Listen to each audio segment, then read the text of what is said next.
Damn hot in this place. All right. I'll just make a quick statement, like they ask me to all the time. It's never easy. I tell our players that no matter what your record is, no matter what your seed is, it's never easy. It's always going to be a grind in the playoffs. It's going to be, every game's going to be so hard. I give Washington a lot of credit. They had good game plans. They played well. We made the right plays at the right time, got some people to step up at the right time, made some shots, and won the ball game. They could easily have won the ball game too. That's how tight the Eastern Conference is. That's how tight the entire league is right now. But we know that, once again, we win our home games, we're there. But now we stare another opponent in the face in Indiana. They're in the building watching us tonight. So, okay, it's going to be another tough game. Played a lot of minutes for some people, like Tina played the whole game, but she can do that. But overall, I'm very proud of our players, and I told them before we started the playoffs, you never know on any given night who's going to do it for you. And for every player to be ready, 1 through 11. Swords was out, and we needed more scoring. I didn't play Swin very much, or Essence, because we had height of 3 guards was working and was scoring. And that's what we needed, was scoring. So overall, you know, I think we're very happy to advance. We're excited to be in the next round. And I give all the credit in the world to our staff of ticket sale people and people who get people to come in the building on such a short notice.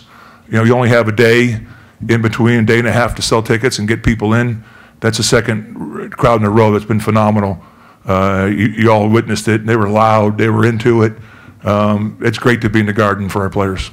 Okay, go ahead. Coach, tonight, he raised his hand first, but I'll go ahead. Coach, Stokes seems to have a knack for the pressure. And bring her out with 5 seconds left, out on Lottie. That was just what the doctor ordered. Well, I answered the first part of your statement first. Tonight, when she started the game, she'll be the first one to tell you. I hope she does.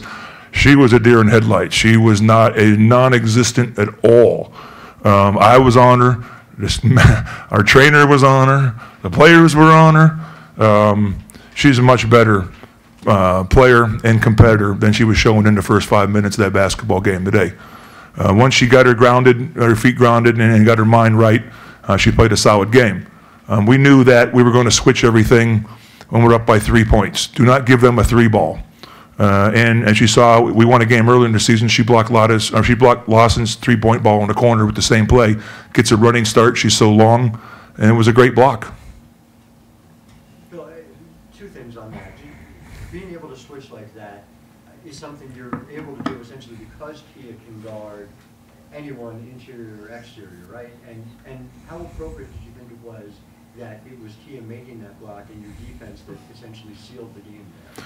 Well, I think our team as a whole, defensive-wise, is outstanding. I don't know if it's been announced yet, but we're going to have the top 10 defense. We're going to have 3 on the all defensive teams, and Kia is one of them. You know, and we had all 3 players that were out there at the end of the game defending. That's who we are. We talk about that. We score points. Yeah, we can score some points at times, but if we don't defend, we're not going to win. Coach, can you talk about next question. Back. It's called age. I got it too. I want to say your bench player, but I get it. Just so you have me here for he's great. He's hilarious, and we go back and forth all the time. Go ahead. The offensive possession before Kia Stokes blocked. You were visibly angry. Pleased. Yes, I was. Pleased at the offensive execution. Yes. Tiffany makes the jumper. What was supposed to happen on that play? And what did you tell the team after Tiffany made the jumper? We were supposed to have a pick and roll situation from the wing, so we can get a closer in shot than bringing the ball out to 30 feet and starting from there. Numerous times tonight, we did not come out of the huddle and run the play as designed. That has to be cleaned up for the next series. But, you know, I told Prince, you know, she was 1 for 11, and she was not looking to shoot. And then I'm like, come on, she has to shoot. I don't care if she's 1 for 20. She's the best offensive player we got from the perimeter. And I said, nobody cares. Just go out there and be you, and you're gonna make the shots. And she did. She made the big shot. She went on her own, took it upon herself, went and said, okay, game, thank you. Yes. I'll get next. It's no secret that you haven't been the best season, but 18 for 19 today, Sugar Rogers 10 for 10, Tina Charles 4 for 4. You need it. Yeah, we need every point. That's why we lost game one. And they know it. I mean, if you learn from your mistakes in the course of a series, as long as you get that chance to, if you stub your toe, to come back. We did. We went to Washington and whooped some butt and got ourselves a chance to win back in the Garden. It was a struggle. We knew it was going to be a struggle. But at the end of the day, we gave ourselves a chance to win and took care of the mistakes. I mean, in the first game we played and we lost, we had 13 turnovers or 15 turnovers. Now we only got 8. And we make our free throws. That's the adjustments that players have to make. So he stole my question, but I'll bring it a little further. Would you say your team played best under pressure? Because like you said all season, you weren't very good at free throws, and today you were 18 and 19. Yeah, you know, Tina thrives in pressure. I mean, she loves it. You know, she'll have her moments in the game where she misses a bunch of shots at times, where she loses focus. But when it comes to game on the line, you saw who got all the big rebounds today. Tina Charles. Okay, who did some great rotations to stop some plays? Tina Charles, as well as Stokes. But, I mean, this is the best that Tina's played defensive-wise in her whole career. And Piff makes a shot, and I have all the confidence in the world in Tanisha Wright. But I think Sugar tonight, and the last 2 nights have really grown up. And I mean, that was a spectacular performance that she put on. Was there a moment where you Hold on, back in the back there. Coach, are you sharing any of your old Detroit Pistons stories with them? And if so, can you share them with us? Well, the only thing I talked to them about is the mental toughness part, and about having the home court advantage throughout the playoffs and winning.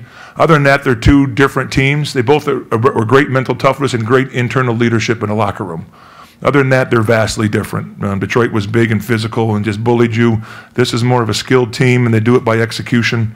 But one thing the 2 teams did have in common, number 1 in defense and number 1 in rebounding. Coach, in the third quarter, you had a couple of back-to-back big shots and a couple fouls that came back-to-back here quickly, and you found trouble. What did you tell the girls that kind of got you? Well, you know, we came out of the game sluggish. We came out of the third quarter sluggish. I think part of it was the lineup they put out there kind of lulled us to sleep. And we did the same thing. We couldn't execute offensively. They're a little bigger, took away a couple things from us that we normally would get, but that's expected in a series. So once they made adjustments to speed the tempo up for us, that was really a big positive. What's the status of Swords injury in first half? Soares right now is day-to-day. We decided to hold her out today. I'm unclear on tomorrow. I mean, if I held her out today, I probably hold her tomorrow. You know, it's a 3-game series. You can't win in 1 game or lose a series in 1 game. So I don't know. That's for the doctors to tell me. I just go and try to prepare. I'm just a dumb basketball coach, and whatever they tell me, that's what I do.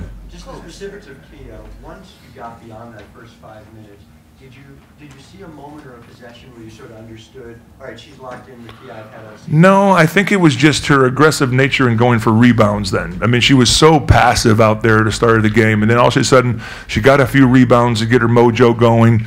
And then her teammates found her for a couple nice, easy buckets.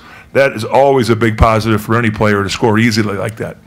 Coach, are you comfortable enough now to know that if one player doesn't do it, we have someone else to do it? Well, we've been shuffling lineups all year long. You know, sometimes I don't understand how we had the record that we did, because if you look at our roster compared to some other teams, you go like, well, what, you know, and. But every night, you know, we're able to hit the right buttons. You know, some nights we don't, we get slaughtered. But we hit the right buttons. Tonight we found the combination of small ball at the guards, played a small 3. You know, and Sugar and Wiggins, man, what can you say? They came in, made shot. The energy level that they produced out there was phenomenal for us and energized the crowd. And then we spurted. I'll search a lot. So I feel bad for some players. Sometimes they don't play as much as they'd like to. But I can't wait. I have to win the games, and everybody understands that. Bill, what were you able to do defensively to limit their 2 All-Stars, Emma and Stephanie, I think about 14? Well, you know, as the season goes along, I think the 2 of them kind of worn down a little bit. You know, and in this series, they've worn down a little bit more. Well, we're big. We're tall and lanky. I mean, I can put a beast out there if I have swords in the game to bang them and use her size and bulk.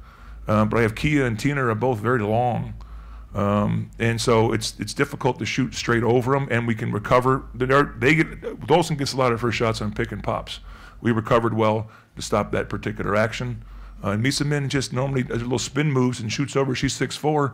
Yeah, but so are we with long arms, and we're solid defenders. How'd you feel about the support you got from the fans these 2 playoff like I said earlier, the Garden was the great, it was rocking. The players think it's the greatest thing in the world.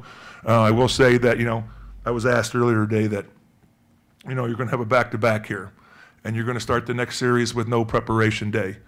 And, they go, how do you feel about that? You mad? And I said, no, I'm not mad. I don't like it, but I understand it. The Pope, he takes up the days. Okay. But, it's part of our league. The arena availability sometimes is tough. But it is what it is. I don't like it, but I accept it. I understand it, and we'll make the most of it. But I also give Mr. Dolan credit, we're in the Garden. We could have farmed. We didn't want to farm out to some other place. We want to play the Madison Garden in front of our home fans, and he gives us the dates. I mean, he could put other big rock stars in here and make a bunch more money, but no, he gives it to us, and we're appreciative of that, and hopefully we are supportive of it. How important was it to get, you talked about you had a good season, had a good regular season, how important was it to get back to this point? To get out of the first round? Well, if we didn't get out of the first round, this would have been my speech. I would have said, before we started this process, we were looking at Stewie land, okay, going for being a lottery and going for Stewart. It became a little clear, we started to get a couple free agents, that we were going to be competitive mentally. How far that took us, anybody's guess. Then we got lucky in the draft, and all of a sudden I look around and I'm going, oh my God, what do I got now? So our expectations at the start were low. Our expectations coming into playoffs were, we don't know. We could win our home games and win the championship, or could have lost 2 in a row and been out. We were very realistic as a staff and as an organization. That's where we are. And we can still win the whole thing, or we can get beat in the next round. It's up to the players and the coaches to try to find a way to win. If we do, great. If we don't, okay. But to the point of the fans, we started the process of growing this basketball team and this franchise, we want to get to the promised land of the championship. If it comes upon us at this point in time, great. But we've shown the fans and the organization that we have something special to build upon. We have something to grow with. And this getting out of the first round just cements that okay, enjoy the ride. I don't know how long it's going to last this year. It may go all the way, and that'd be unbelievable. But right now, it's fun for everybody that's involved, and they're having a good time. Thank you very much.